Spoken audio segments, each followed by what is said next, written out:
অষ্টম শ্রেণীর বৃত্তি পরীক্ষার ফরম পূরণ শুরু ৩০ আগস্ট। জেএস ভোকেশনাল ও জেডি ভোকেশনাল বৃত্তি পরীক্ষা 2026-এর অনলাইন ফরম পূরণ শুরু হবে ৩০ আগস্ট থেকে, চলবে 10 সেপ্টেম্বর পর্যন্ত।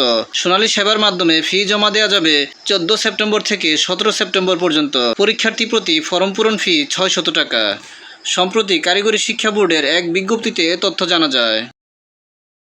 এতে জানা যায়, কারিগরি শিক্ষা বোর্ডের জেএস ভোকেশনাল ও জেডি ভোকেশনাল বৃত্তি পরীক্ষা 2026-এর অনলাইনে ফরম পূরণ এবং প্রয়োজনীয় ফি ইত্যাদি বোর্ডে জমা দেওয়ার তারিখ ও নিয়মাবলী প্রকাশ করা হয়েছে।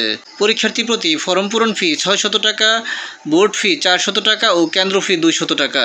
জাতীয় শিক্ষাক্রম ও পাঠ্যপুস্তক বোর্ডের এনসিটিবি অষ্টম শ্রেণীর পাঠ্যপুস্তকের ভিত্তিতে বাংলাদেশ কারিগরি শিক্ষা বোর্ড অনুসৃত প্রশ্ন কাঠামো ও সিলেবাস অনুসারে এ বৃত্তি পরীক্ষা অনুষ্ঠিত হবে।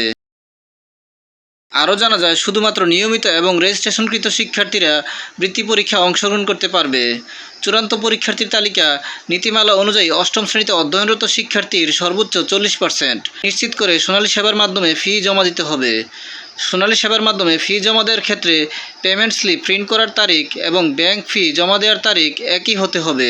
বিশেষ নির্দেশনায় জানা যায়, প্রতিবন্ধী পরীক্ষার্থীদের ক্ষেত্রে আবেদনের পরিপ্রেক্ষিতে প্রবেশপত্র পাওয়ার পর প্রতি ঘন্টায় 10 মিনিট হারে অতিরিক্ত সময় বৃদ্ধি করে পরীক্ষায় অংশগ্রহণের অনুমতিপত্র এবং প্রযোজ্য ক্ষেত্রে শ্রুতি লেখকের অনুমতিপত্র বোর্ডের ভোকেশনাল শাখা হতে গ্রহণ করতে হবে।